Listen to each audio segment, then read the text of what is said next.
Hi, welcome to the Lemon Amiga review of the Formula 1 driving game Vroom, released in 1991 by Lifeschool software.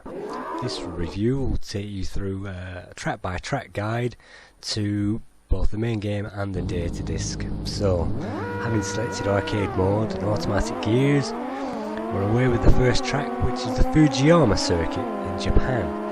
And the game is quite fast, as you can see. This demo is running on the 25 MHz or 30, which is the Amiga 3000 and upwards configuration.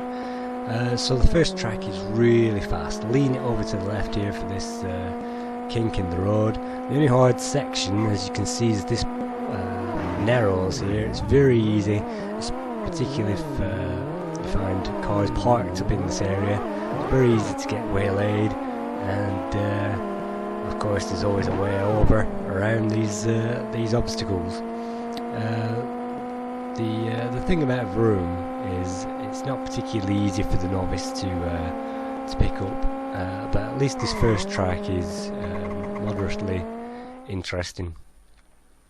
So on to the second track, Silverstone in Austria, which is a moderate track, significantly harder than the first one. As you can see, it's quite narrow, coming up to the first straight, and the AI in this game is quite intelligent, so the other players will definitely block the player and cause havoc if you let them. Nice and tight onto this left-hander, up onto the ascent, and as I said, this course requires a good level of braking skill and a good knowledge of the track, because it's quite a bit harder than the first level, and it's quite a bit longer as well. But I think out of all these tracks, Silverstone is probably my favourite. Taking it nice and easy on the final corner, so as not to write the car off for the sake of the review. And look at that, they're falling all over each other. So what happens if you don't take the tyres carefully? Well, you see a red button on the steering wheel to indicate that your tyres need changing. So what you do is you call into the pits, press the T key, and a full tyre change will be yours. And it's as easy as that, or at least it should be. You can also top up your fuel level as well if you need to. Onto the third course, Castellet, the Paul Ricard circuit in France.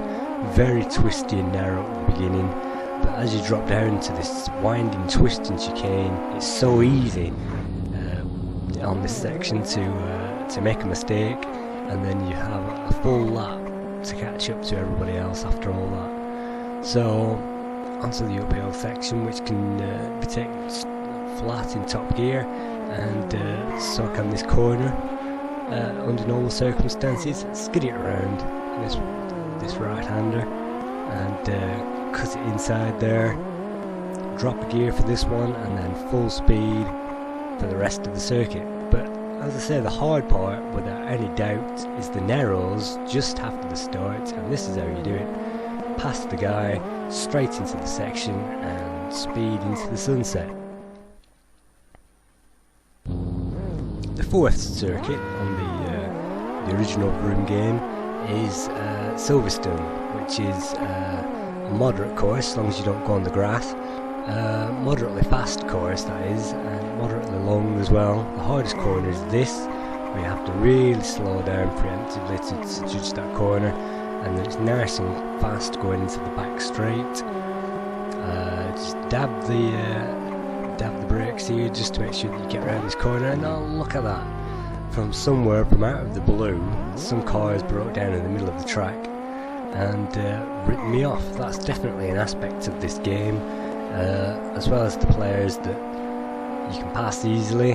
There's always the ones that block your progress now and again, and that's just motor racing. That's just an aspect of the game. So that's the flying lap of Silverstone. The fifth circuit is Estoril, over on the sand dunes there, and this is an incredibly fast circuit. There's really no need to brake at all throughout the entire thing. Top gear all the way through these corners, into the underpass, throw it into the left-hander, throw it into the right-hander, the car will slow down naturally, and throw it left again under the bridge and then right again. And the back straight is particularly winding, as you can see. It bobs up and down all over the place, so you have to be really on your wits if you want to pass anybody there. Nice preemptive braking coming into this section, and then full speed ahead going into the last section under the start finish line. And the fastest course on the entire circuit, should you make it this far, is Watkins Glen, the 6th and final section. As you can see, this downhill section, really heavy on the braking. You have to throw it left and around that hairpin and then right onto the straight section. Really difficult, probably a 4th gear bend at that point. And at the end of this straight section there's a wiggle and an uphill, and there's always slow cars coming up here. You have to really pay close attention to those slow cars, squeeze past them on what should be a top gear full speed left-hander, squeeze past them again on this right-hander. The road wiggles around and then it plunges downhill. Really heavy braking coming down here, really heavy braking coming down here. Lucky to miss that guy actually on the inside on the left-hand corner. Full speed through these final bends, and that's it. That's the end of Vroom. So let's have a look at the data disk. This is Hockenheim, the first circuit, and right away the player will realise this is a medium circuit. This is quite a bit more difficult than Fuji, which introduced the player on the first disc. And what makes this course special is the tremendously fast back straight, downhill over this section, and if you don't get it absolutely spot on, there's always some dead ender just waiting there to write you off. Luckily it's a downhill section, so you can quickly speed up again into the right hand lane to get around that chicane into the complex there. A little preemptive braking, nicely on the acceleration, and into the final complex of Hockenheim with the notoriously difficult to get out of pit lane. Never advise going into the pits in Hockenheim, and straight onto the back straight again. Very fast circuit, quite long as well. And then it gets into even deeper trouble with this one. This is Mexico. Plunges the driver downhill on a twisted downhill section, which immediately throws the driver to the left and right into an amazingly tight central gear complex, which is incredibly narrow as well. The driver never gets any speed up through this section, whilst also trying to avoid every other car on this section as well. And you can only really speed up until you get to this point here, where you can at least plan an overtaking manoeuvre. A little bit of a back straight, and then plunging on the gears again, straight onto the home straight again. Really hard course, really difficult for the novice to understand that one. Onto Estoril now for a significantly easier experience. All these right hand bends at the beginning can be taken full speed in high gear. The right hand bend there, another right. All the left hand gears need gearing down, so it's definitely 4th gear for this one. Pilot on the pressure past the pit lane. Left hand again, so it requires another gear down. Back to the back straight, full throttle all the way down here. Ease off just to make sure you get through this bit. Gear down for this section, and then power through the final complex to the home straight. Not a difficult course by any stretch of the imagination, and quite a fun level to be going on with. The 4th circuit on the data disk is Monza, and just like the real circuit, the Monza course is incredibly fast. Comes these first 2 chicanes, top gear, lean the car directly to the right to negotiate those corners, and the rest of the circuit similarly flat out, top gear all the way around these chicanes, giving a clear circuit. The driver can get an immense speed through these sections,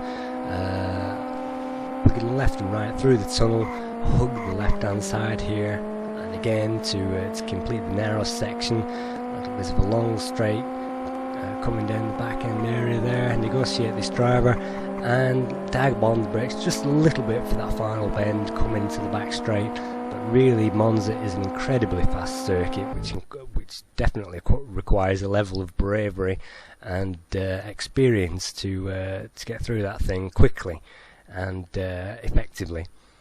The fifth circuit on the Datadisk is appropriately the hardest one of them all. This is the Gilles Villeneuve circuit in Canada, and right from the get-go, everybody's all over the place. It's really difficult to gain any ground whatsoever. This one under the bridge is a tremendously difficult corner, and any excess power whatsoever on the duration, the length, the entirety of the circuit will cause you to go off, absolutely no problem. So again, just a little bit too much speed and you're off. There's absolutely no chance of catching up to the other drivers or making any headway whatsoever.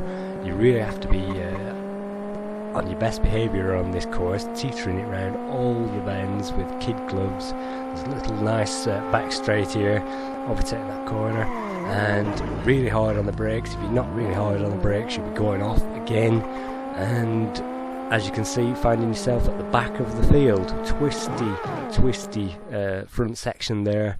Really difficult course, but if by a miracle you do manage to get past that, then you're on the final course of the Datadisk, which is Brazil, actually the Nelson Piquet circuit rather than Interlagos as stated. It's not an easy course at all.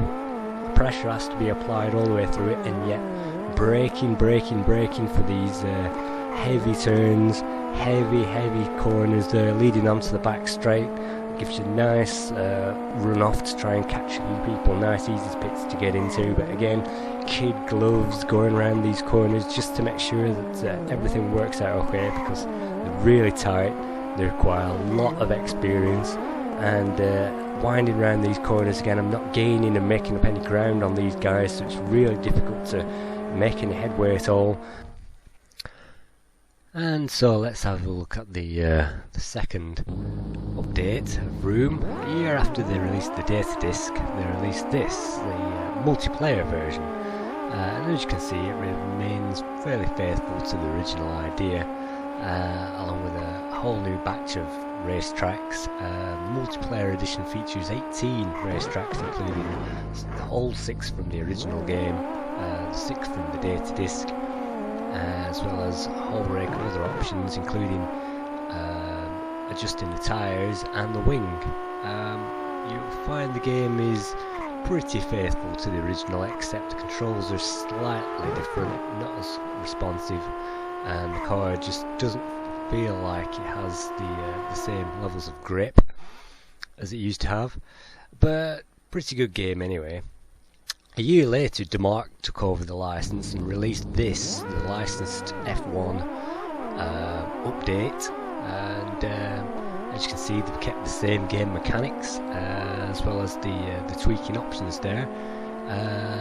What you see now is Interlagos, the actual Interlagos this time, Ayrton Senna's hometown, and this track is really difficult, particularly once you get onto this back complex here. Just a little overexertion on the accelerator and you're off. And because this is the first track of the season, it's pretty hard to get your teeth into, to be honest, unless you're a major fan of the game to begin with. And then it's an easy glide across the start-finish line to complete the lap. And then a year after that, we're on to 1993. Denmark keeps the license and updates F1, gives it a completely new graphical style, and the result is this, F1 World Championship Edition. And this really does veer off the Vroom formula a significant amount. The car slip slides its way around the track, certainly doesn't feel like Vroom or handle like Vroom, and passing cars is much more difficult in this game, and overall it just doesn't feel satisfactory somehow as playing the actual Vroom. But still quite challenging enough, very technical game in the arcade realm, just not particularly good playability wise, to be honest. It feels like an arcade racer. maybe one step up from Nigel Mansell's World Championship. Thank you. I hope you've experienced Vroom.